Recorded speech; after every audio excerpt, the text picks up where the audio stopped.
Kia ora everyone, welcome to Real Raglan Radio. You're tuned in to 98.10 or live stream on www.raglanradio.com.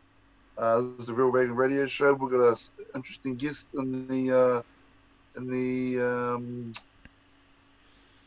cyber world. The Matrix. In the Matrix, yeah, the Matrix. This is a very, very different way of doing interviews, but we've got a really special guest, really good friend of mine too. His name's Woody Tamuni. I've known Woody for a long time now, a long time. So, like I said, this is a different way of us doing interviews, and it's fingers crossed. We're looking at doing this as an ongoing thing with Woody, but just for the viewers. We'll introduce Woody, and he can talk a little bit about himself and what he's currently doing, where he currently is, what he's done in the past, and we'll go from there.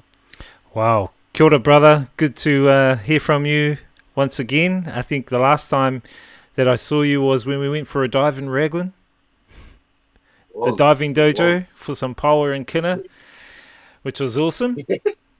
Funny story, bro. It's just sorry to catch up. Funny story. When you name that, I'm not sure you named it. Yeah, you did.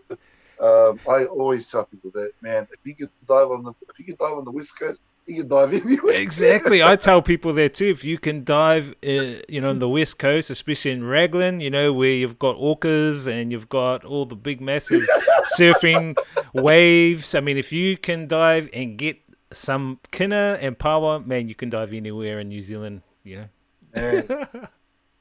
We had some awesome experiences back in the past too. I really enjoyed our dives together, and I remember that experience we had when we were diving, and then those orcas came. I think 4 of them. They came to me first. I think 2 of them came to me first. One circled, and one actually came right up. And then you actually had the diving bag. You had the bag with all our fish and crayfish and everything in it. And I yelled out to you, orcas, and then you looked and you saw them come towards you. They left me alone, and I knew they'd be friendly. It's just they're really smart, intelligent creatures. And then they came to you, and I saw you like paddle. You saw them, and then you started paddling back to the shore, and you left the bag there, man. The bag floated out to sea. It was a really good experience, and of course they were chasing stingrays then, weren't they? Stingrays, yes, you're right. Because all the stingrays were coming up. When I went back underneath, I saw all the stingrays. They were all like near the shore, running scared from those orcas. Yeah, man. And so I think Raglan's one of the main places that has a lot of those orcas go to, right? Yeah, they actually just had some here not too long ago too, when the lockdown was happening. So actually, it's quite funny. Yeah, in the last, I think it was like 2 or 3 months, give or take. But they had a sperm whale and calf here last weekend. That would have been an awesome sight to see. Would have been fantastic to see. Anyway, let's get back to who I am. So my tribal affiliations on my dad's side, from Tainui Waka, Hora Hora Marae, out that way, Ngāti Mahuta, and on my mum's side, she's from Ngāti Kuia, down there in the South Island. So I've got my tribal affiliations in that area, but I mainly was brought up in the Hamilton area, where I wanted to learn a bit more about my dad's family and the Tainui culture. We'll talk a little bit about that. I was initially born and raised in Auckland, South Auckland, Central Auckland, Tamaki Makaurau, and at a young age I actually started working. When I was like 8 years old, my dad said, you need to get outside and go get yourself a job. So I started delivering New Zealand Herald pamphlets, the media back then. I knew nothing of the media until now.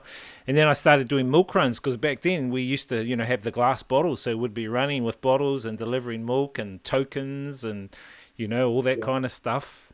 And so I started working at a young age, so I, and started getting money when I was like 8 or 9 years old. I'd go to school, buy lunch at school, and all my friends would hang around and go, "Wow, you're rich, you're rich." And I say, "Yeah, because I'm working, man. Got me a job, man. Sweet."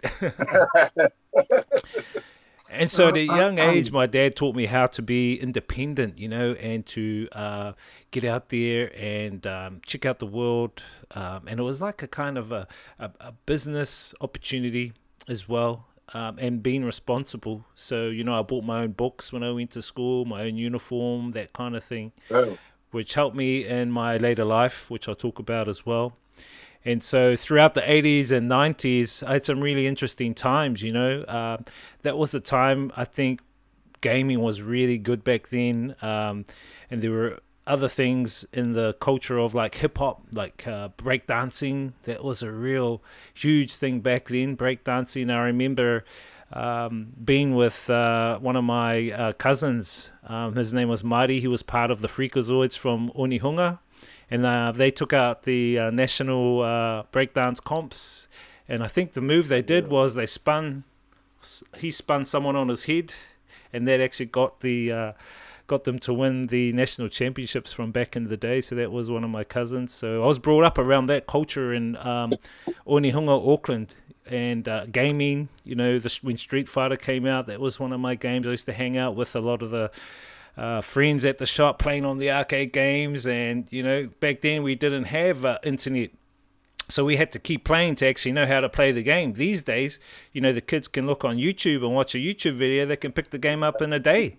It's a lot easier now with the technology we have now. So back then it was like more social, so you'd actually become more of a social group of friends. And that was real interesting back then. So I started DJing at an early age too. When I was like 13 years old, my mom said to me, look, I'm managing these softballers up in Te Papapa, and I want you to use this tape deck and play some music for them, because we're going to have a social to raise some money. And I thought, what? A tape deck? And then I said, can I use your stereogram? Those old school stereo, because I had a couple of records. So I used their stereogram, and then I was using that plus a tape deck to DJ. And, people were getting into it. I was going, this is real cool, man. This is cool, playing music for these people and then coming up and complimenting. And that kind of set me on my DJ career, And I got really interested. I bought more music. I bought my records. Records was a huge thing back then, before CDs even came out. And tapes, we had a whole bunch of tapes. And then I started getting into the club scene, especially in Auckland throughout the 80s and 90s. The clubs then were like Keely's, Coliseum. They were the places. Yeah, Custom House. Those were the places in Auckland. And actually, I started my first club gig at a place called Keely's. I had a friend, his name was Steve, and he was the DJ there. And actually, one night I went there just to, go have a few drinks and dance. And then I saw him in the DJ box. I didn't even know one of my friends from my science class was the DJ. And so I said, man, can you teach me how to DJ? And so I'd go to his house, because he just stayed around the corner. And that's how I kind of really started honing my skills up for DJing from back in the day. And I'd say that would have been in the late 80s, 87, 89. And then around 93, I moved to the Waikato and to Hamilton. At that time, I was studying electrical engineering and audio engineering, so I had to go to the Waikato to further my my skills down there at the Technical Institute. My brother was down there, Big D, and I stayed with him. We stayed together in Ngaruawahia, and actually he was a journalist, and he got a job on Radio Tainui. So he was the main journalist in Radio Tainui for a number of years. He then moved on to the breakfast show, and we actually stayed together, and we actually started our own DJ company together called Urban Discos. And from there, we actually started DJing in bars in Hamilton, and we started organizing big events in Hamilton too, like the Balloon Fiesta, boxing events, the regatta in Ngaruawahia. So we were part of organizing the entertainment for that. And so, over the years, things started ramping up, and I started getting a lot more knowledge, experience. Events started getting bigger, And I actually started doing a radio show on Radio Tainui back in the day. It was a Friday night cruiser. I'll play like a lot of the music I loved, which is R&B, hip hop, and I had a bit of a following on that show, and a lot of people through Radio Tainui actually helped influence me how to do voiceovers, how to speak on air, and how to do voice breaks. A whole lot of different knowledge, throughout my time at Radio Tainui. It really helped me with what I know now in terms of DJing and emceeing. And then we actually went into the bar scene in Hamilton and the club scene in Hamilton. And we actually started locking down gigs in the bars. So we actually went to the Groovin. I don't know if you remember the Groovin from back in the day. The infamous Groovin. Yeah, man. Yeah. That was a awesome experience there. We were there for a number of years at the Groovin, and it was one of the latest, one of the bars that actually closed the latest time. I think 4 p.m. was the closure time. All the others closed at 3. So after 3, that place was jam-packed. And I remember DJing, man, and you'd see the whole dance floor, because it was wooden, go up and down. When you've been playing that hip-hop, man, everyone was bouncing. The whole floor was bouncing. It was like a trampoline, man. For real. Yeah. And that place was packed. It was a huge place, that place. And you got a lot of experience from working there. And in the Orbit Bar, back in the day, the Orbit Bar. Yes, I'm the Orbit. Some experiences. A lot of people used to say that the Orbit Bar was like the upper class bar, the upper class version of the Groovin. the classier club of the Groovin. I would actually agree with that. I'd actually say the same thing. Funny you say that about the Orbit. I never even knew this until not too long ago either. But one of the lads out here, one of the local boys out here, he used to be a bouncer there. I believe that's where he first started bouncing. Was Johnny Rickard. Oh, yes, Johnny Rickard. Yes, he was. He was one of the original bouncers out there with Rowdy and Dennis and Shane. Yes, so Johnny Rickard, Mr. Martial Arts, man, that guy was like, don't muck with that guy on the door, man. You'll get the Bruce Lee styles on you. No way. He's still doing it too. I'm actually waiting to. I'm going to injure back, so I'm waiting to get a little bit stronger, and then I'm going to jump on his he does kickboxing training at the Kokiri too, 3 days a week, I think it is. Yeah. Awesome. Yeah, because that's all his land, right? In Raglan, around the Kokiri, Angeline. Yeah. That's his whānau, the Ricards. Yeah, so. Yeah, so I DJ'd there at Groovin, done a stint there at the Orbit, and then the Loaded Hog. You remember the Loaded Hog? I mean, that's now changed to, I don't know what it is now. The Fat Lady's Arms. And then I helped build out a cyber bar. It was called Trends Cyber Cafe. And that was where the old Orbit used to be. And we were the first to actually put in set-top boxes into that bar. And actually the first to use set-top boxes, which are like computers, really. And that was before even cyber cafes came out. And so we tried all the latest technology there, all the lighting system, the sound system. So that was really like futuristic looking bar, that bar. And then we actually worked on another bar too called Celebs, which was out at the Air Force Base, which is currently now the big shopping complex out in Te Rapa. The base. So the base was actually an Air Force Base hangars. They used to have hangars.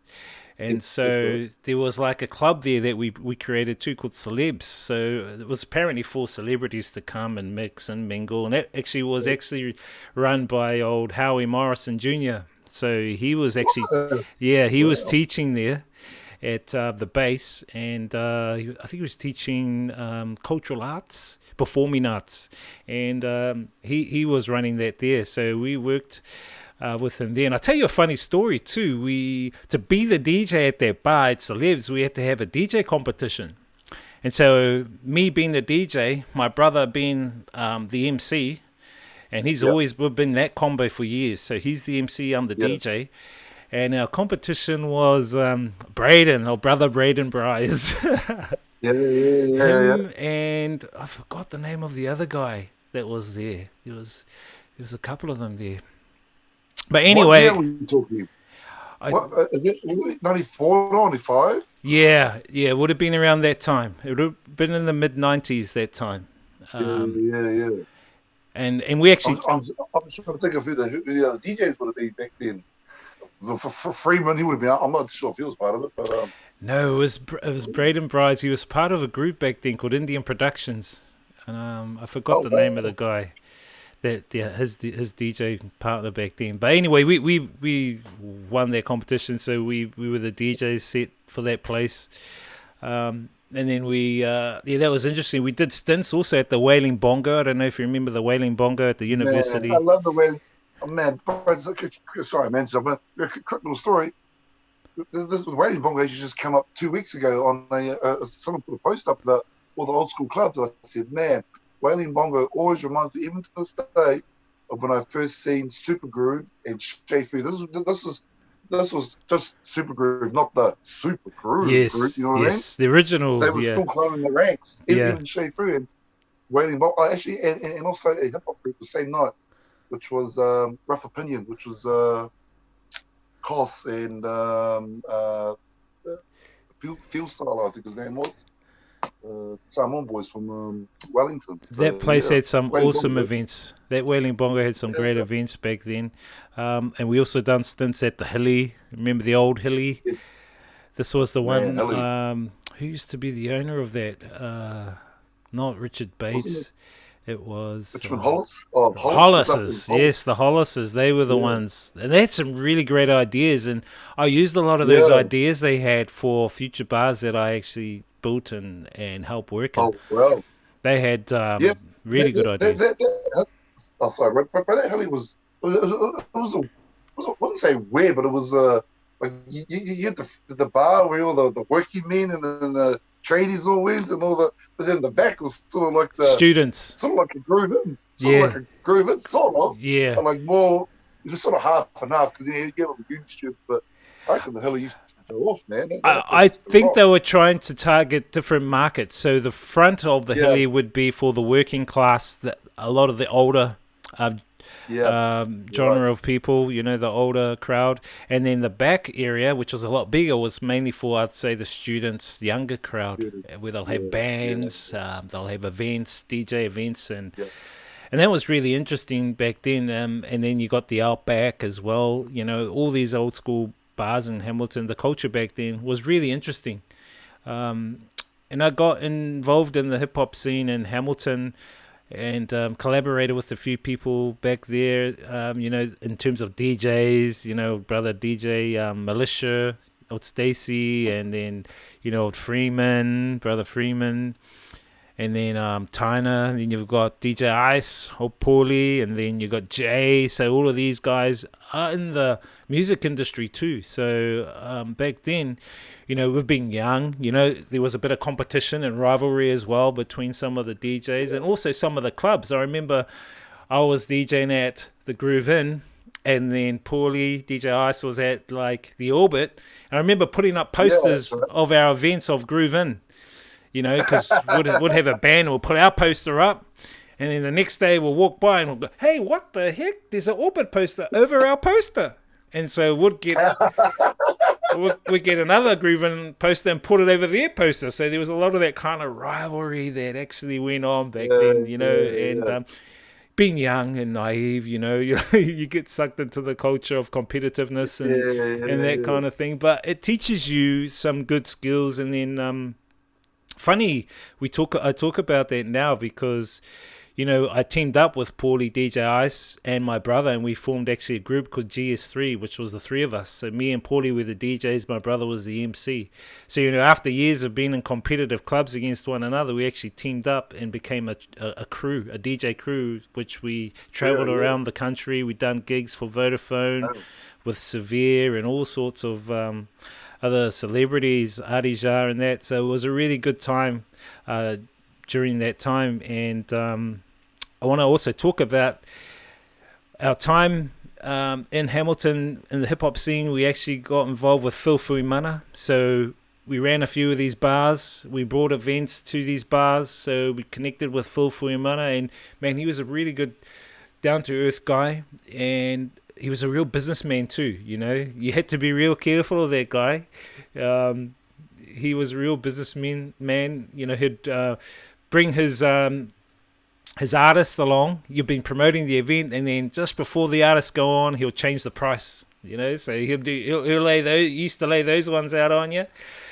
So those are kind of some experiences that we've done with Phil. But we actually became really good friends, and actually he gave us a lot of his clothes. He gave me and my brother have these jackets. I got an orange one, and my brother has a blue one. And Phil Fuimana gave us those jackets before he passed away, and we really had some really good times. He was actually part of Urban Pacifica Records. Well, that was his baby, that was his brand, and he had Moisna as well, the girl troupe, Johnny Segala, and then Brother D was part of that as well. And then we got involved with Shefu, so we brought Shefu to Hamilton, to Trends, and to a few of the other bars to do gigs, and he's a really lovely guy, really awesome guy. I then joined, me and my brother joined with Rawiri and Dens, and we formed DMD. And DMD was like a promotional company where we'd run events in Hamilton, and these events would do promotional events like Bring Shefu. We promoted Next. You remember when Next came to Auckland? Next they sing Too Close. So we ran buses to the event up there. We ran an usher party at the Loaded Hog on a Sunday. Who would have thought would run an usher party on a Sunday and get it packed out at the Loaded Hog, man? That was like unbelievable. Cry was actually the manager then. Cry Tiana War. He was the manager. Yeah. That's right. Back then in the day.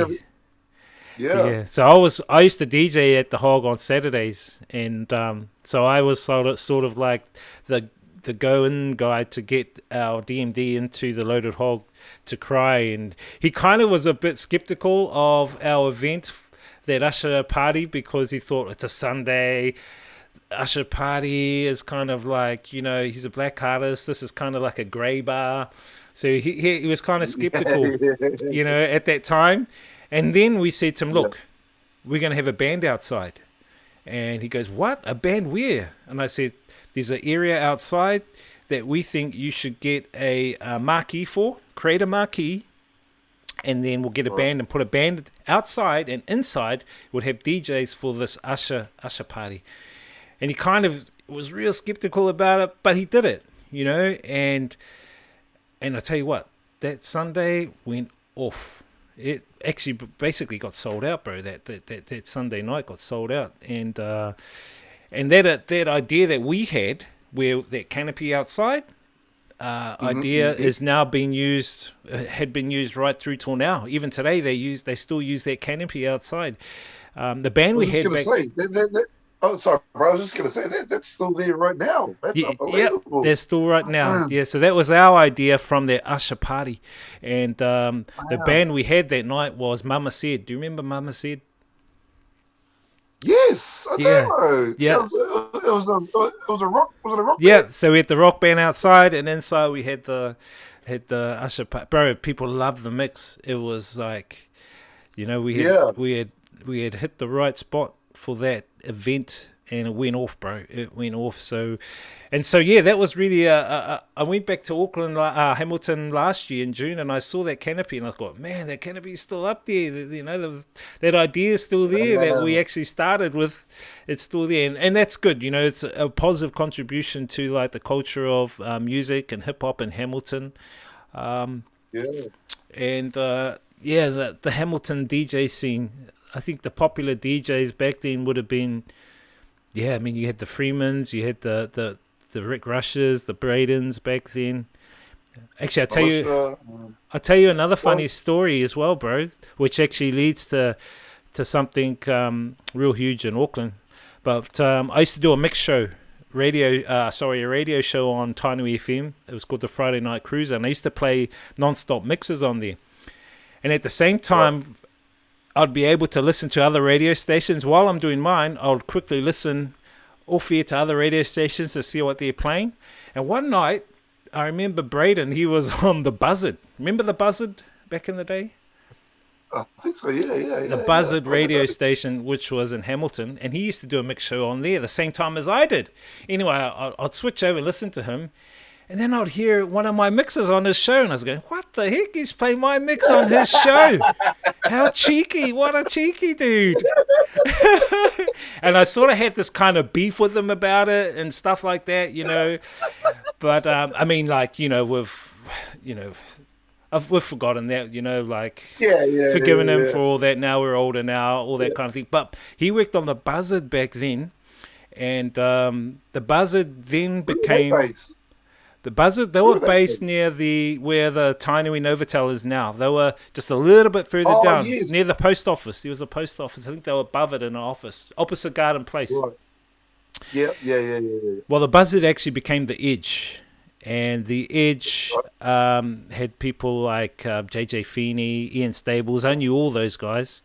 Mike Pudu, actually, he came to Radio Tainui to my brother. When my brother was on air, he'd knock on my brother's announcer window and go, knock, knock. And my brother would go, who are you? Who's? So my brother let him in. And Mike would go, oh, hi, can you teach me about announcing? And, you know, can I get some experience learning? And this is Mike Pudu. You remember Mike? You know Mike Pudu? Now he's a big celebrity. So he'd knock on my brother's window and he'll say to him, hey, can I get some experience and can I be an announcer on radio? So my brother would help him out, you know, and show him some of the ropes. And then he became the announcer on The Edge. And the director back then, programming director, was a guy called Leon Ratt. And he was the Edge program director back in Hamilton. They then moved up into Auckland to become part of MediaWorks, and now they're the number one radio station in New Zealand, The Edge. So they're huge. Yeah, so and Leon Ratt's still there. Leon, he's the director of content for the Edge and MediaWorks, so, and the Edge is still up there. I don't think JJ's there anymore. I think Mike Pudu's gone on to TV now. Mike Pudu. Yeah, no, he has. Yeah, I was just going to say, from what an interesting journey, and just hearing the story of what you said about Mike getting involved with your brother, and your brother teaching him the ropes, and then here he is now on TV doing that the Bachelor, I think, the program. He's the show host for the Bachelor, Bachelorette, whatever it is. So that's some pretty good history. And I do want to talk a little bit about my brother. Working with my brother, he's like the only MC I click with, and man, in my books, he's my number one MC, man. He knows the music I play. He knows to come in and to come out, how to hype the crowd. And, we stayed together in Hamilton, I'd say, for a good 15 years. And then in around 2003, he moved to Auckland. He actually got a job working for My FM. So he became one of the main announcers up at My FM. So he'd do I think it was the lunchtime show on My FM for a while there. This was after the Mike Harus and them. So he was there for quite a while, my brother. He was known as Big D on My FM. So he went up there and, he really blew up there big time.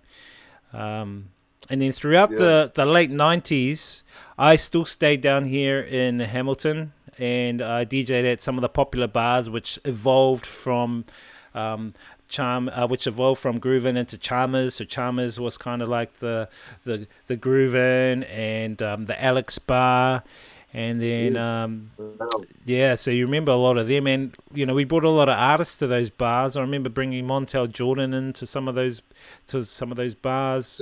Did you? Yeah, we had one. Oh, actually, there was that 3204. We brought Montel Jordan into 3204. So that was after Chalmers Bar. There was 3204, and then we did gigs with Artijan, Mariko, Danny, Savage, Dehamo. Yep. And I'll tell you the story about Brother D as well. This is another thing. We were really close friends with Brother D from Dawn Raid Records. He actually rang up my brother one day, and he goes, "Oh, I need to talk to you. Can you come up to Auckland?" So we met up with him at Manukau Shopping Centre back then. It was before it was Westfield. And we had a feed. Right. We sat down in the food court, had a feed, and he goes, "Look, I need to know what you guys think of this." And he said, "I'm going to look at opening up a record label company." And we said, "What is it?" And he goes, "Oh, it's called Dawn Raid.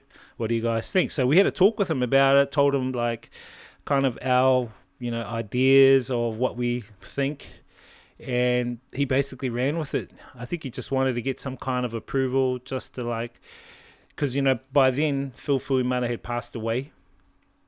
And so he was looking, I think, for advice and just what other people were thinking. And that was a real important time. And we've become friends still since that time. And that was important to see now how far Dawn Raid had blown up, and the artists that Dawn Raid have put out into the New Zealand hip-hop scene. I mean, Savage is still blowing up around the world right now. And of course, they went to Australia to do their thing there. And then I was back in Hamilton still working at the Alex Bar. Do you remember the group called Kotahi Aroha? They were a band called Kotahi Aroha, One Love. One Love Band. It was a reggae band. They were a reggae band back then. And they were, that band actually had a few members of Catch a Fire in there. That this was before Catch a Fire actually came into the scene. And so they'd play at Alex Bar, and I tell you what, man, Alex Bar was dead on some nights. And this band will play, there'll be only like 2 or 3 people, but I'd be the DJ and MC. I'd have to introduce them all the time. But consistency pays off, So over like a period of 6-7 months, the crowd started coming, until it got really packed and popular. And this band was going off. And I remember one time I was DJing at the Frankton Hotel. Remember the Frankton Hotel? Down in, I think you've got your in-laws. I think used to work there. I think your in-laws used to work there. The family, they used to the whānau. Run it, so yeah. So that was, I think, in the late 90s. Anyway, Jamie Ferguson was one of the security there on the door, and he got involved with Catch a Fire. He started him and Tamihana. Tamihana would come there because of the karaoke. He loved singing the karaoke. And Jamie was there on the door as a bouncer. But lo and behold, I didn't realize that how musically talented Jamie was. Singing, playing all the instruments and whatever. And until I got to know him a little bit more better. And, heading into the year 2000, my brother was up at My FM. Jamie came to me and goes, "Look, I've started this band. We call Catch a Fire. I know your brother's up at My FM. Can you give my demo to your brother?" Because at they had a music label called My Music, which was run by a guy called Victor. And Victor was one of the judges on, what was that show with him and Betty from Arija? They used to judge the people singing. I forgot the name of the show, but Victor was one of them. Oh, yes, yeah. I know the one you're talking about. Yeah, Victor was one of them. And so so back then, Jamie gave me a demo and goes, "Can you give this to your brother? And can your brother give it to Victor at My Music?" So he did. So my brother said, "Who's this?" He goes, "Oh, this is, remember Jamie, the doorman from the Frankton Hotel?" and he goes, "What? The Frankton Hotel? Is he a singer now?" I go, "Bro, he's the main singer, and this is their demo album. Can you give it to Victor from My Music?" So my brother did, and then that's when they pretty much took off from there, bro. So. Yeah, these are like little stories, hidden gem stories that not many people know about, and to do with a lot of the talent from Hamilton and Waikato, which is really good to see. I started a taxi business too, met lots of people driving a taxi in Hamilton. Actually, I think I was like a shrink or a social worker, man, because, you'd be picking up people left, right, and centre. They'll tell you their problems for the day, holy heck, man. I'll tell you, if you want to be a social worker, be a taxi driver, man, because I tell you, that's the role, man. That's It's quite funny. A really good friend of mine, she was a hairdresser, and she used to tell me that it's the exact same thing that you said. And I remember talking to a barber one time. I think it was Dean's, actually. We were talking about it. And he goes, "Bro, she's absolutely right. You're almost a especially when you have a client that you consistently always see. Yes. Like you get to know them on a personal level. Personal so, you know level. what I mean? Yeah. Yeah. So when you're a barber, you're actually a psychologist. Funny story. You had some funny. I had some funny experiences there, man. You know, being a taxi driver. I gave DJing a rest for like a couple of years, and I started doing taxi driving just to chillax a bit, you know.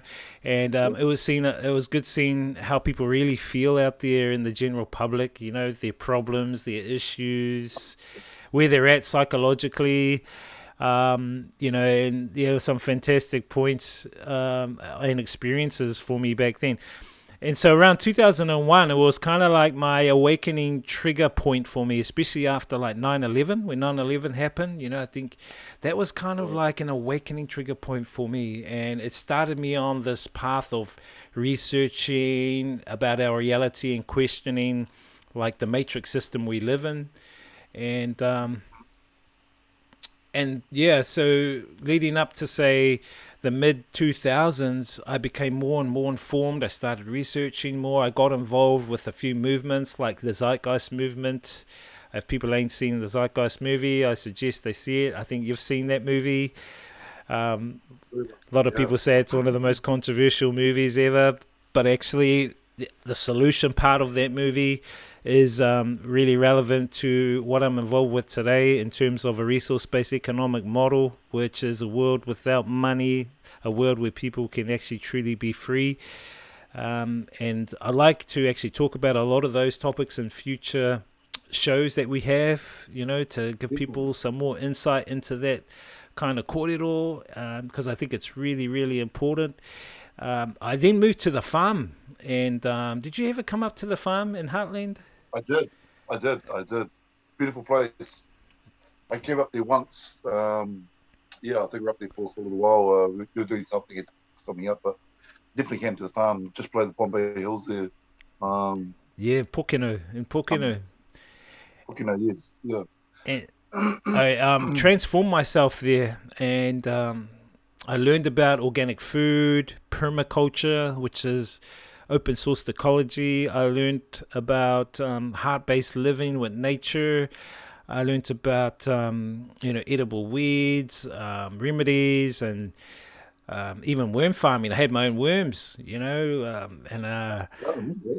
spring water and the essence of spring water and how important it is. So a whole bunch of new stuff that I didn't even realize existed. And so that kind of transformed me. Back then I was like 200 kgs, and being on the farm I lost around 100 kgs.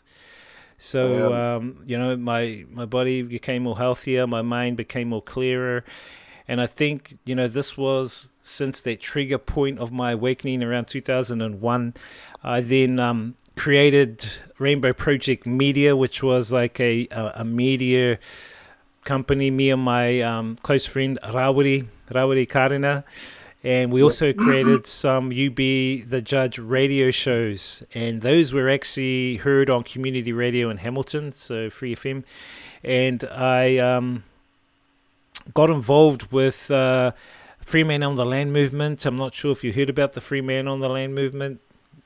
I have, definitely, yeah. So I got involved with that, and the redemption process, the sovereignty movement, and the He Whakaputanga Declaration of Independence, all of that kind of knowledge. So I started accumulating a lot of the knowledge and a lot of the stuff the mainstream media weren't actually talking about. I started then interviewing prominent figures in New Zealand, asking them questions about this matrix reality, like Kim.com and heaps of others. I filmed protests and rallies. So my whole, life was actually sort of changed into this direction. And I think we do come to those points in our life where we transform into other areas, but it's for the better. I then organized a lot of symposiums and seminars and discussed a lot of the stuff that I was researching about, and promoted the Zeitgeist movement. We ran awakening events, and I actually started working back at Tainui FM, but in terms of doing a mix show. So I do the mix show at home, send them the mix show, and then they'll upload it. So And then I was DJing back at a bar in Hamilton called The Hood. I remember the old Hood. I think it's still going now. Yes. That's right. Yep. The Hood's still going now. And then I joined Flavor up in Auckland. And funny story too, my brother was at My FM at that time. This was around 2014. And I was at Flavor. So, two brothers on competitive radio stations. I mean, yeah. I think we were the first actually. We actually got interviewed on by Māori TV. They interviewed us about that, about us brothers being on opposing radio stations, hip hop radio stations. And I had some old school shows, and a lot of people can listen to my old school shows. I've uploaded them onto my Mixcloud, DJ Wiz NZ. You can just go there and check them out. I've still got them uploaded so people can listen to them for free. Done a lot of gigs with DJs in Auckland like Manchu, Severe, DJ Tickles, King Kapisi, Tyree, Stan Walker, Sid, a lot of the artists. Wow.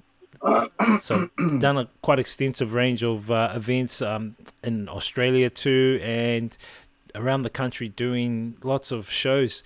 And around the mid 2010s, so in 2015, I then took another shift and moved towards traveling. So I became a traveler, and I visited Australia and Europe. I went to Europe around 2015 for the Rugby World Cup. That's when New Zealand played Australia in the final. Fantastic, man. It was my first experience at an actual Rugby World Cup. And I traveled around the world, and I kind of got this travel bug. I still vividly had that ingrained in my head when you did that what do you call it, the game that you went to. I guess because of being at the World Cup and you were there, I was like, man, that's something that you. It was an experience, man. I mean, I actually, funny we talk about that experience. When I was there at Wembley Stadium, I actually didn't have any tickets, so I'll tell you a funny story. That I went to the stadium. Well, actually, I intended not to go to the stadium. I intended to go to the fan zone, which was near the stadium, and watch it on a big screen with everyone else that couldn't have a ticket. That didn't have a ticket. And I thought, bugger this, man! I've come, halfway around the world to watch this game. I'm going to go to the stadium, see if I can score a ticket. Anyway, I went to the stadium, and I saw people holding up signs. I've got X amount of money if you've got a spare ticket. So I found a paper and pen, and I wrote, I'll do you a haka, and I'll give you £50 for a ticket. And I held it up, man. And I'll tell you what, this guy came up, and he goes, wow, can you do me a haka? And I said, yeah, sure. So I did him this haka, And, man, as soon as I done this haka, the French media came over with their cameras. The Australian media came over with their cameras. I was all over in Germany. The German cameras came, man, because I had like my All Black. I had an All Black cape on with the All Black, symbol on there. And, man, I was on Europe TV, all over Europe TV, Australia TV, and then New Zealand TV. So I was amazed to get onto the TV. I think it was TV3. She interviewed me before and after the game. And it was a weird experience. and I had £50, so I did the haka, gave the guy £50, and on the ticket, it was on the main stand. The ticket was a main stand ticket, and it was worth around 1,000 New Zealand dollars, man. What? Yeah, his wife couldn't come. It was his wife's ticket. So he goes, look, man, you've done an awesome haka, and, here's this ticket. Let's sit together. So I sat with him and watched the games throughout that Rugby World Cup, man. It was awesome, man. It was a real good experience, So one thing led to another. And I guess, if you give some, you get some back from the universe in some form, some shape or form. So then I came back to New Zealand, and I thought, shit, man, I've traveled like to Europe. I went to Dubai. I wonder what the rest of the world's like. And so I actually left the farm, and then I started on this. I had this travel bug, man, that I had to go out and travel and experience diversity. I had to go and experience the world.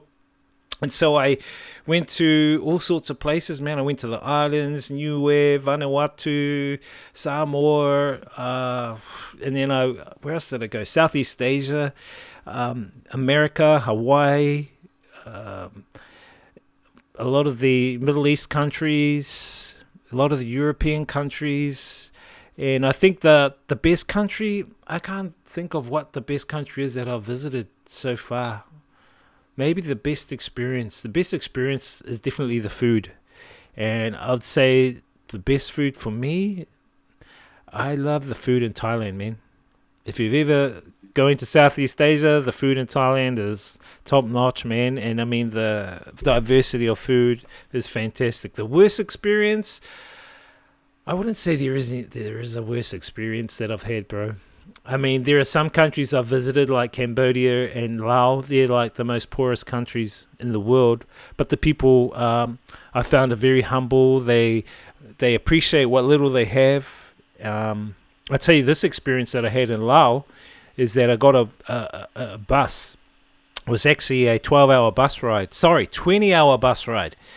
And the buses here in Southeast Asia, you jump on a bus, it's not just for humans, man. You go to the next stop, you know, a lady will jump on with her chickens, another lady will jump on with her goat, you know, another lady would jump on with all her animals. So it wasn't just humans, man. So, you know, all this you'd experience.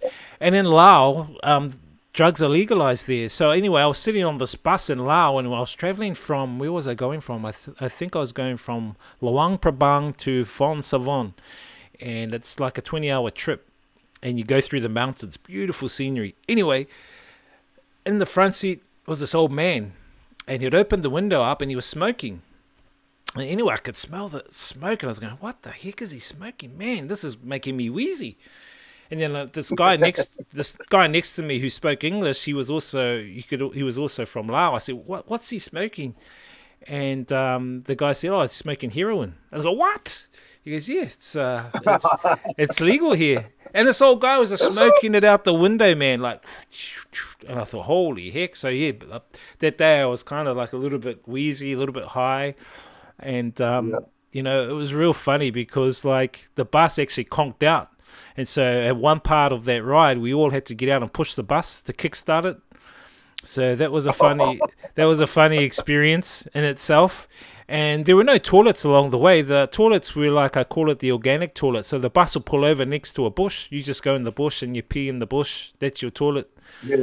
You know, this is the Southeast Asian styles, man. So all these experiences, like, wow, man, what the heck? And, you know, to me, at first, I was a little bit shocked, but then you get used to it because you accept that this is the way they live. This is their normal. Yeah. And it taught me to respect other people's way of living, to respect other people's way of normal and diversity, to learn about diversity and accept the diversity, which I know a lot of people that haven't traveled don't actually understand what I'm talking about. So they make assumptions based on what only they know, but not what they have experienced. And so I accumulated these experiences, and in fact, I actually created a vlog of all my experiences on my YouTube channel.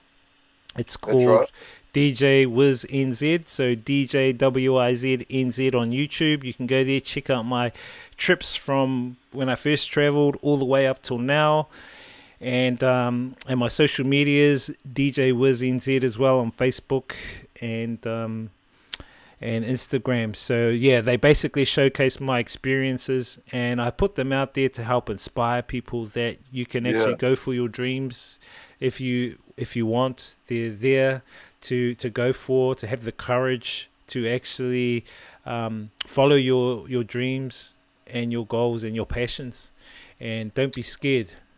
Live fearlessly. I haven't watched your I haven't watched your vlog series lately, but bro, at the end of this interview, I'll get you to send me through all your links, and we'll put them up on our radio show Facebook page and our website. But just touching on your vlogs and that, bro, like those are really, really inspiring, to be honest. I'm like, I haven't traveled many places at all, but I just found them very informative, even though I knew that it would be good for people who are looking at going to those places. Coincidentally, one of the local girls from here was getting ready to fly over to Vietnam, and I said to her, man, come to this guy's, one of my good mates, he's got a blog series, etc. And she was actually going to try and connect up with him when she was over there. But then she was going to fly over in April. Well, we got locked down in March. Oh, So yes. The lockdown happened. yeah. So she didn't Actually, manage she to go. did contact me. She did contact me, and we arranged to But, oh, did meet she? up, and I was going to show her around and, Oh, you wow, know, awesome. show her the scene around here and some of the experiences here in Vietnam. Yeah. And so, so traveling was my thing, bro. Traveling was my thing, and it still is. And I also kept up with my research then, my research on this reality and this matrix. And Yeah. then I sort of pretty much set up my base here in Vietnam, because I'm a bit of a intuitive kind of, I follow my intuitive knowing, which is like your intuition. I'm kind of one of those people, Also, I'm also into Yeah. the scientific thing, but most of the time I get my intuitive knowing to actually help me, make decisions. And so it said, set up here in Vietnam, you'll be sweet here. This is going to be like your hub. So I set up here, and I've been pretty Good on you, much bro. Good here on you. in Vietnam, set up my You Be the Judge Facebook group here, the page here, the YouTube channel here, and then I relaunched this podcast show that I do called You Be the Judge, and it talks about Good on what's you, bro. going on in society, alternative news, exotic topics, and it draws on my experiences and research over the past 15 or so years. So it's a platform for not only me to express how I feel and what I think, but also for people out there in the public that want to have a voice where they can't. I created this podcast for them, for people to come out and speak their minds, speak their thoughts, whether it's, an issue or a solution. And Lovely. so this is what I set it up for. And which kind of leads me into a brief kind of corridor and talk about what's currently going on with current events been played out globally, and how I feel about them. So currently, obviously, everyone around the world is kind of this, corona thing's really taken people by Yeah. the storm, and I think it can be quite overwhelming. And so I do realize that crisis of this nature, whether it is planned or not, are pretty much opportunities for some to impose greater social restrictions onto the public masses. But also, at the same time, these can also be opportunities for a more positive social change. It's kind of like having two paths heading in two different directions. And a lot of my Yeah. feelings and what I think is pretty much summed up in a movie that I just saw a couple of days ago called Pandemic 2. Now, if people haven't seen that movie, man, I recommend them to see that movie, Pandemic 2. And you can check it out on my You Be the Judge World page on Facebook. There's links there to go and check out that movie. Have you seen that movie? Not yet, but I will be watching it as soon as I finish this interview. But that movie, man, it sums up my thoughts exactly on this whole crisis. And pretty Right. much, if we don't do anything about it, it actually shows you what would happen if we don't really do anything about it, if we don't awaken to what's going on out there. So, and this movie really sums up my thoughts on this global crisis, this global opportunity, I call it. And in fact, this movie is the largest live streamed broadcast in human history. It had 2 million views. So it's the largest live stream broadcast in human history. And so, I'm hopeful, and I'm also excited because at this time, I think that we've been given this opportunity to have a more enriched ethical awakening, and I think it is a time for change for the better if we decide we want that. So there seems to be a huge awakening that's happening, which is really good. And what do I mean by awakening? I mean awakening from what seems to be like an intergenerational programming of the human psyche, the human perception through fear. I think it's the awakening from that. That's what I'm pretty much talking about. And in this modern world, we're seeing this being played out by seeing a pathogen being used to profit off at the expense of human misery and making people vulnerable. and people are profiting off that vulnerability. And I think the big push that I'm seeing now, even in New Zealand, is the use of the media to spread this profit agenda, and the media being used as a weapon. Big tech companies are controlling basically the design narrative with globalist funded fact checkers, to media targeting critical thinkers and scientific and factual based evidence from people that want to express that. I mean, I see a lot of the articles now, like on Stuff and TVNZ, New Zealand Herald, are really up against so-called conspiracy theorists, which in my view are just critical thinkers. They're pretty much just critical thinkers. So I think that's the big push that I'm seeing happening right now. And I'm also seeing like leadership has been compromised by merits of influence rather than qualities for the betterment of humanity. So a lot of these people in leadership positions, politics should actually begin with the concern for our society and the environment and our loved ones. And instead it's been used as a tool to benefit the few who have a mindset on self-interest rather than social interest. Example, the George Soroses and the Bill Gateses. And I mean, if you even look at Bill Gates and his influence with money onto influential organizations, it's huge. And also he was very close pals with Mr. Epstein. That's another thing that we can talk about in another show. I did want to talk about how the possibility of them bringing out a vaccine. In America, we've seen the National Childhood Vaccine Injury Act and how these vaccine companies are immune to the liability of the vaccines. And I think that's going to be also pushed in Australia and New Zealand.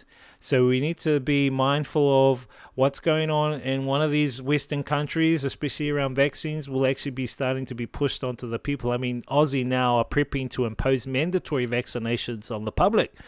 And I think New Zealand will be heading that way too. In fact, I saw a document today which talked about you need to have immunization verification status before returning to work.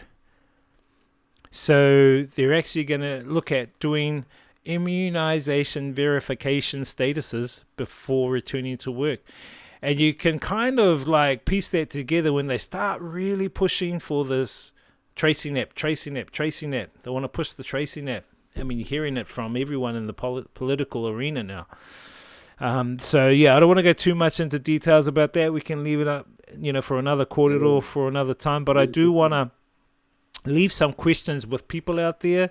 These questions I'm just going to put out there and get you to be the judge. The first question is, will the vaccine be a population management tool? So you be the judge on that. Are these governments working together on a long pre-planned agenda? You be the judge of that. And if so, are these governmental players doing this because they have been offered the continuation of their own political power and privilege within this new order? You be the judge of that. And is this agenda leading to a virtual enslavement of humanity within a totalitarian surveillance one world police state, having one government, one currency, one recognized authority, and artificial superintelligence like that of Google's DeepMind to monitor and decide your choices? You be the judge of that. Is Jacinda Ardern the Snow White of modern world politics, or the evil stepmother in disguise? You be the judge of that. Is this whole matrix thing just part of our evolutionary leveling up of our consciousness as predicted by the Mayans? You be the judge. And I do know one thing, that the truth can set you free, but first it will piss you off. So that's pretty much my history and where I am at today and my thoughts, brother. So I pretty much would like to leave people with, this kind of, what would you call it? I think we've got two choices here. We can either accept what's happening to us right now, acquiesce to it, comply to it, and hope for the better, or we can educate ourselves, openly debate, fight back, and create a better world for our future generations and our species to thrive. That's pretty much what I leave with people to think about. So that's pretty much my thoughts. And yeah, man. Good on you, bro. I really couldn't think of a better way to end the interview, man. I really, really appreciate you coming on to our show and letting me interview you. And like I said to our viewers, this will be an ongoing thing. I'd like to think we covered a fair bit of content there, man. There's a lot of some gems in there, man. I didn't even know about. So just to know their history regarding some of the hip hop stuff, and coincidentally, just talking about when you're talking about the Alex Bar, I actually had a huge flashback of seeing you in there one time, many years ago. Yes. And I think at the time you were talking about it never used to get really packed in there. Yeah, and I recall this time very vividly seeing you there. Yeah, it was very empty, and I remember going there on a number of occasions where it used to be empty, but there were times when I'd go there, it'd be super packed. On that note, I actually met my wife at the Alex Bar. Oh, wow. Maybe it was me playing that lovey-dovey music. Hey, look at the influence that I'm making. Honest, to be really honest, bro, it's probably a bit of that. And it was actually, I actually met her also through Melissa's partner at the time, Rebecca. Yes. Yes. Yeah, so me and the wife, it's our 20-year anniversary this year, bro. So we're congrats, brother. Yeah, thank you very much. But bro, really thankful for you coming on the show. I'm really looking forward to up and coming interviews of some of the topics that that you brought up. So really looking forward to it. It'd be really cool if you could send me through your links for your YouTube vlogs and you be the judge links and stuff like that, just for people if they want to check you out or do a bit of research on you on the content that you spoke about to get to know you a little bit more. Then that'd be awesome. But thank you, definitely bro. a blessing having you on board, bro. Yeah, like I said, I'm looking forward to the future interviews that we're going to be doing and talking about contents. Definitely. I'll be happy to podcast with you every week or every 2 weeks, talking about the alternative news and exotic topics, and draw on some of my experiences and research over the past 15 or so years, and hopefully inspire people out there, lay some seeds of awakening. And yeah, man, let's do this, brother. Right. Let's do this. Also, just to finish, just so the viewers know, I bumped into Woody many years ago. I always knew who he was just through the hip hop scene, with me being around the hip hop scene. And then maybe 2012, I believe it was, 2011, I met you personally with a good friend of ours, Sakayo. I think he likes to be named as. Yes. And then me and you crossed paths. And then you gave me a couple of documentaries that I watched that were really, very informative, and that they helped me on my path of awakening and research. I guess you know what I mean. And coincidentally, even to this day, I actually got a bit of a flashback. You're talking about organic gardening stuff like that. I still use the principles of a book that you gave me from many moons ago, from the Kawanga Institute. Like I follow it to this day, and awesome. And I grew by it. So yeah, man, kudos to you, bro, for planting those seeds, pun intended, of helping me out, and to also help my family out, and even people that I'm closely associated with that know my journey and what I do. And yeah, bro, yeah. Awesome. Thank you, brother. That's us. Yeah, no worries. Take care. Until the next one. Till the next one, bro. Ka kite.